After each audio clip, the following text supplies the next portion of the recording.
machine, but you are using for some other purposes, Yes. then those kind of resolution you should file with. But if it is within an overall gamut of your activity, then I would advise not to file those resolutions. So it has to be internally taken a call. Taxability on withdrawal of exemption. If you don't have 12A or if your 12A is withdrawn, then all voluntary contribution, you have voluntary contribution of 5 lakh and you have spent on activities 3 lakh. So what will be taxed? The gross amount. The gross amount of voluntary contribution will be taxed, irrespective of application. Corpus donation technically should be taxed, but there are cases which have protected the SSC and the courts have held that corpus donation even without 12A should not be taxed. So you can take asylum to 2-3 high court cases which say that corpus donation even without 12A cannot be taxed. Restricted grant and legal obligations cannot be taxed. In your case.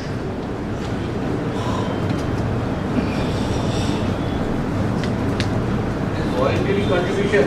Huh?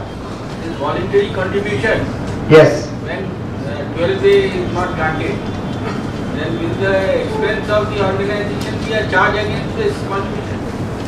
No. The expense of running the organization, electricity, staff, salary, that's not application of the. No, that voluntary contribution, the gross amount, because the receipt is not a commercial transaction. There is no give and take. So you can only get charge against earning that voluntary contribution. But unless You cannot create a charge for spending the voluntary contribution. It is like a gift. To take that gift, if I am spending something, that can be my expenditure. After receiving, I cannot create a charge. But unless you have an organization, how can you receive the donation? No, that is a logical thing. But कानून तो होता है. So we don't have any thing. So पट्टी बैठ के चला है ना कानून तो. But is not the income has to be understood in the commercial sense? Yes. Voluntary contribution minus expenses No. will be the Commercial sense at section 11(1). Expenses is section 11(1)(a). So the income which otherwise would be taxed under section 11(1). So section 11(1)(a) is available application of income only if you have 12A registration. So in commercial sense, as per the scheme of the act, it is not available. Sir, is it not the procedure as AO and tax as AO? It is AOP. Obviously, the charitable status of an NPO, nobody knows. Why I am saying?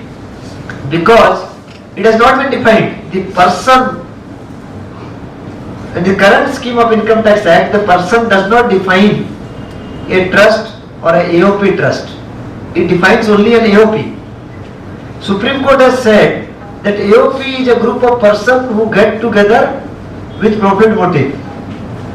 So therefore, technically, an AOP cannot be an NPO. Therefore, they put trust in bracket. In idea 7, you have AOP trust. But how can you put AOP trust when it is not defined as anywhere in the Act? Because if you have AOP and AOP trust, then the person should also define, the definition of person should also include AOP as well as AOP trust. So there is no definition of an NPO because the idea was not to tax NPOs. Therefore, they were not included in the, so they are taxed only in case of violation of the Act. All other SSC women without violation, they pay taxes.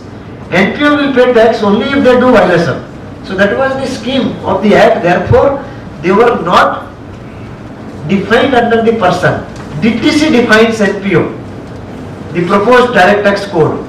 So there is a separate category to tax the NPOs. Recently, Madras High Court said that NPOs should not be treated as AOP. They should be treated as AJC. artificial juridical persons. There is a Bombay High Court decision which says that they should be treated as individual for all purposes, including TDS. So there are variety of decisions regarding the status of the charitable organization, but for all practical purposes they can be assessed as an individual. They can be assessed as an individual, as an AOP under section 164(2). For taxation purposes. 164(1) is the private trusts. So you can avail under 164(2) the 2 lakh rupees exemption limit also.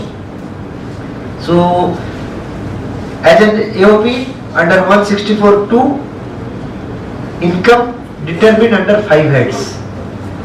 So under 5 heads, if you determine voluntary contribution, there is no way you can claim any expenditure against it. So because section 11 to 13 is not available to you. So you have to compute section 164 to read with this 5, section 14. So automatically you cannot claim any expenditure of charitable nature. So that is how it will work. So you have violation under section 13(1)(a), (b), (c). Section 13(1)(a), (b), (c) is working for private religious purposes. So section 13(1)(a) is for religious organization doing activity for private religious purposes. B is when you are working for a particular community.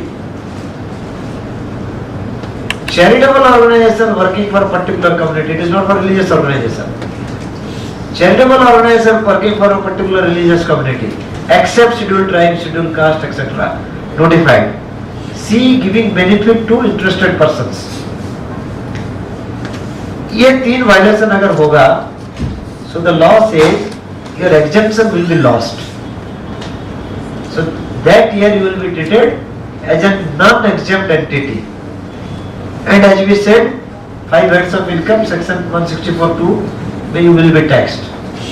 A violation under section 13(1)(d), that is investment. So there are cases which we say that the investment amount should be taxed. Then you have section 13(1)(8), if you are doing business activity. 7th category NGOs doing business activity. Then again your exemption will be lost for that particular year. You will not be treated as a charitable organization for that particular year. Income under section 11(4)(a). So 11(4)(a), the entire income will be added back to your income and you apply it for charitable purposes. Suppose there is a violation, you are not maintaining separate books of account. Then the AO will determine the income and that income for a portion will be subjected to tax. There are cases which says that you don't need PAN number. PAN number की कोई, because under anonymous donation this section says that the assessee should provide name and address of the donor and such other details as may be prescribed. And nothing has been prescribed. So there was a case in Delhi tribunal where the AO said that these donations are bogus because none of them have a PAN number. So the tribunal said that there is no requirement under the Act. So unless it is established otherwise, they have to be treated as valid and it can go as per the scheme of the Act. Capacity and source of donor. There are some cases, I will give you one example. One educational institution took loan from its employee. 100 employee, everybody gave 5 lakh, 5 crore rupee, and that managing trustee gave personal guarantee to the bank, and the bank gave 5 lakh loan to 100 employee. Based on that, the organization received. So the income tax department said that it is a clear-cut colorable device. But it was held that the source of the source is not relevant. Because the person who has given, he has taken the loan from a legitimate source, has filed his return. So source and capacity of the donor is not a relevant consideration, and it is not open to the AO to go into the capacity of the donor if all other documents are in order, including maybe income tax record, PAN number, etc. So those fishing expeditions are not permissible. Independently those assessments can be opened, but in one assessment you cannot go ad infinitum. So that is that Supreme Court directive, that one issue at a time. So don't go into the source of the source. So the inquiry should be confined to the source only, to the donor only. Donor कहाँ से लाया ये पूछने का हक नहीं है, ठीक है? सर हाँ, सर डोनेशन बॉक्स में जो मिला है उसमें एनोनिमस डोनेशन में नाम कहाँ से पता? डोनेशन बॉक्स एनोनिमस ही हो जाएगा आपका. तो डोनेशन बॉक्स में दो तीन बातें आपको रखनी चाहिए. एक तो डोनेशन बॉक्स का there should be a mechanism. So there should be a committee. Donation box is opening say once in a year in front of a particular, it is deposited in the bank, etc. But for all practical purposes, it will be treated as anonymous donation, and 5% limit is available. So 5% of your total income you can show it as anonymous. This will not apply to religious organizations. Religious organization can have any amount of anonymous donations. International activity of NGO is just one more issue which I have already told. There was a very complicated case. It was a NASCOM. NASCOM is having, because the software industry, they have branches all over the world. TCS, Infosys, they will have their centers in various countries. So NASCOM was having activity outside the country. NASCOM is the Association of Software Manufacturers in the country. So the issue came that some seminar held in Germany, whether those expenditure could be held as applied in India. The argument was that the seminar was advancement of activity in India. So the Delhi High Court said that even if we accept that the money spent outside India was helping advancement of activity in India, still it is not permissible because of the way the act has been written. Spent outside the country. So if the money is spent outside the country, even if it is for Indian purposes, so you purchase a ticket in India and go out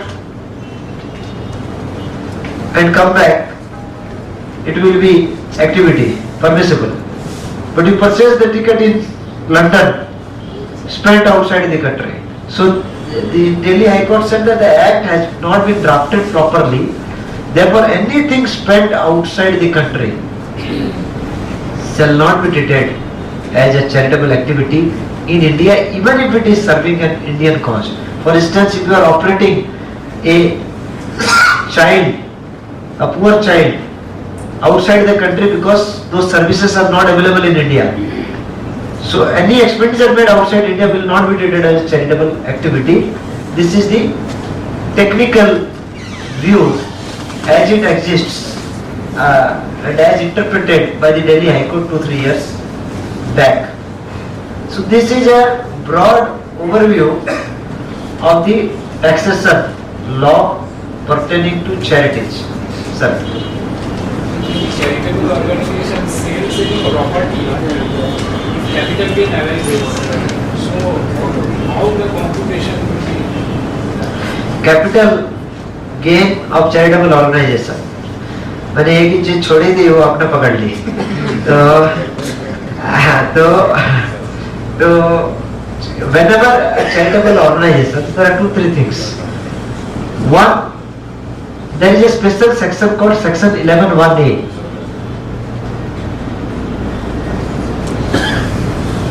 We have already discussed about capital assets depreciation. So if the assets have been charged against the income, so they are token value. So then, if you use section 11(1)(a), then the entire amount of sale proceed has to be reinvested into another capital asset, not the gain. The entire sale proceed is reinvested into entire capital asset. The law will not apply. Or you take only the gain, and it add it to the income under section 11(1), and the same rule will apply, 85% application. When you take only the gain, then you can apply indexation. You take normal benefit. Indexation has been mentioned in section 11(1)(a) itself. So people get confused that if the entire sale proceed is to be reinvested, then why indexation? Because there is no concept of gain. So indexation, if you don't avail the benefit of section 11(1)(a) and you treat the gain as income and apply 85%, then you can index. Otherwise, the gross sale proceed, you treat it as income and reinvest it in another asset, and you did not take the gain into your income. So that is the provision relating to section 11(1)(a). So capital gain, again, you did not go to the provisions under section 54. So the chapter of capital gain will not apply to charitable, because 11 to 13 is a complete section to take care of all kinds of activity, all kind of income of a charitable organization. No other provision of the act is required to be visited. Whether So what making Let it complete, yeah. making investment in a bank is fixed deposit, whether it is It will be treated as a capital asset. It will be treated as a capital asset. Yeah. So what about provision for gratuity and all?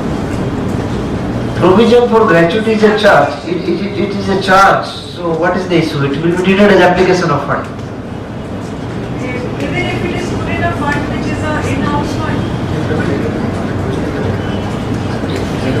No. Now the issue is that when normally, ideally, an independent fund not in the control of the organization should be created. So normally those organizations, those trusts, employees can be trustee, it can be created. But sometimes a legal obligation is created inside the organization. What I can say, if you can create a legally valid legal obligation inside the organization, then it can be treated as application. So I am not aware whether that creating provision is legally permissible or not. If it is legally permissible, then it can be treated as application. Whether, sir, if the return is filed after due date, Huh. what will be the, whether that application of expenditure will all be disallowed? There is no such provision under the Income Tax Act which has any penal provision related to due date of income. So if it is a delayed return or a revised return, there is no penalty regarding application of fund. Application of fund will still be allowed. Yes, sir. Sir, 11A exemption has been taken, suppose. Ha. Then that asset is definitely there in the books, even if the exemption has been made. So we need to charge that depreciation in the books. Yes. So what about the treatment of that depreciation in income? Then this is an accounting issue because this asset is not charged against the income. Once you will be eligible for depreciation against that. In accounting issue, Sureshji will take care of that. Not sir, accounting issue. I have considered the entire amount as exemption, right? So if there is any depreciation on that, it will be charged somehow. So will that depreciation will be allowed in income? No. Let me correct. You have not taken it. Why are you saying that we have taken entire amount at exemption? Let me. There was an asset. That asset was created from your income. That asset became zero value. Then you sold that asset. That asset was reinvested into another asset. You used section 11(1)(a). So because you used section 11(1)(a), those gains were not. The idea of section 11(1)(a) is to preserve the corpus of the organization. There was representation made before CBDT that if capital gain is included as income under section 11(1), then the corpus of the organization will be eroded. So the organization should be allowed that capital gain should not be treated as income at all. So that privilege has been given under section 11(1)(a) that the capital gain will not be treated as income at all provided you reinvest. So this reinvestment of asset is recapitalization of asset will be eligible for depreciation under income tax laws to my understanding. Under accounting how it will work out, maybe he can explain. Sir, Huh? And if you have serious difference of opinion, please write it to me, I will respond. so what is the relevance of section 12? Pardon, Joseph? What is the relevance of section 12(1)? Two persons are saying, first answer आपको. There is no distinction between short term and long term because this that chapter of capital gain does not apply to NPOs. Yeah. Sir, relevance of section 12(1)? Relevance of section 12. 12(1). That 12(1) is again an advantage where certain specific benefits given to, you are talking about that only, no? Yes, sir. Specified persons. Benefit given to specified persons? No. 12(1) is for, so like, it is the income, what will be the income for the purpose of section 11? No. Section 12 is voluntary contribution. Yeah. Voluntary contribution which is deemed as income. And one of the provision, that is a deeming provision. Section 12(1) is a deeming provision by virtue of which voluntary contribution has been treated as income. And one of the proviso of section 12(1) gives an advantage where if there is a violation under section 13(1)(c), benefit to specified persons. Some court cases have said that amount can be taxed under section 12(1) rather than taking the exemptions of the entire organization. Just read that. But section 12(1) is a deeming section for voluntary contribution. So basically my question was just to understand, if you acquire asset from the corpus fund, Yes. then will it be treated as a valid application for the purpose of section 11(1)(a), while 12(1) specifically says that corpus donations, corpus receivings are not income? No. This is an issue which has not been technically addressed. Suppose I have a corpus fund, it is supported by MDRs. I have a corpus fund, it is supported by buildings. I have a corpus fund, it is supported by project assets. Normally, by corpus fund we understand that it will remain corpus fund as long as that money will be available for future charitable purposes. If you are creating asset which results in a fund, transformation of a fund which will not be available for future charitable purposes, that means you are liquidating the corpus. In such cases, you treat those assets as application for charitable purposes and offset the deficit. So automatically you can recreate your corpus. Okay. Thank you. Yes, sir. Sale of agriculture land, will there be any exemption for this charitable organization? Sale of agricultural land, So the organization has received a gift of charitable land. And then a sale of the trust laws says the trust property can be virtually anything. A trust property can be virtually anything. It can be an intangible thing, it can be a copyright, it can be any right to receive money or income on a long-term basis. And agricultural land is also included under that same common definition of a trust property. So if a trust is holding agricultural land, for exemption purposes it might be treated differently. Agricultural income is exempted and that income will not be treated, but as far as property is concerned, it continues as a property of trust just like any other property. So if you sell the property and if there is any gain, so same 11(1)(a) provision should be applied to my understanding. Yes, sir. Company registered under section 25. Yes. Having 12 registration. Huh. So what will be their method of accounting? Indirect or cash basis? Company is registered under section 8.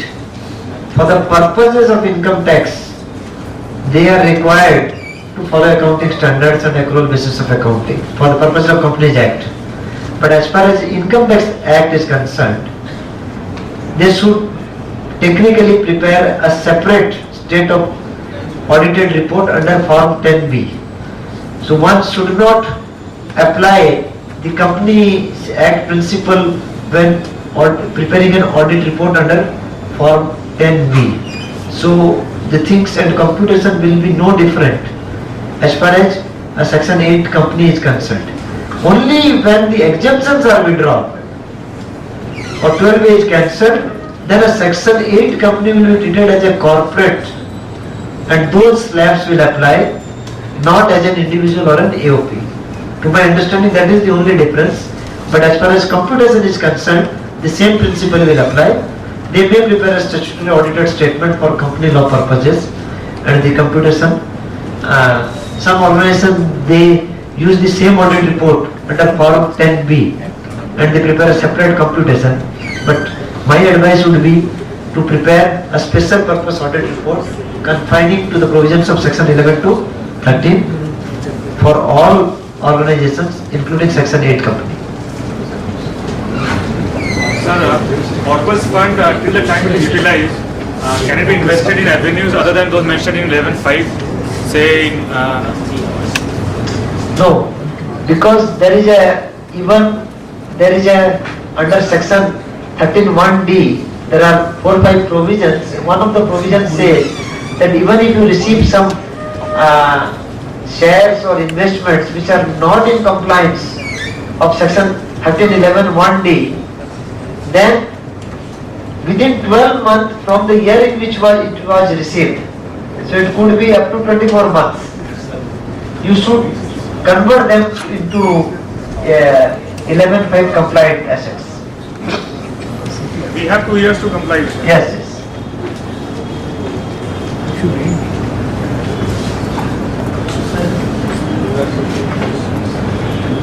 So, An educational institution which is registered under section 1023C6 has received the corpus donation. So is it required to apply 85% of that amount, or because the assessing officer is saying that you have to apply 85%? no. To my understanding, corpus donation is not under one of those 13 provisions. Under that, they cover corpus also, and otherwise also, corpus has been judicially held as a capital receipt and should not form a part of income even for a non-registered organization. So there is enough judicial precedence that even if it is not registered under Section 1023C, corpus will not be income. So then, obviously, when on the extreme of non-registration, an unregistered organization also, corpus will not be treated as income. So you may go on the based on the judicial precedents. If you want, I can share those cases. Yes, sir. Yes. Donation received in kind. Specific problem is donation of shares has been received. Tata Steel shares most probably some old person has donated, made a donation to one of my clients, quite a huge amount. They have not sold the shares as of year end. As I said that 1 year from the year in which it was received, it should be converted into an 11.5 compliant investment. So that would be the correct way of doing it. So if those 2 years have not passed, then maybe you can consider converting it. Maybe into a mutual fund notified under the Income Tax Act.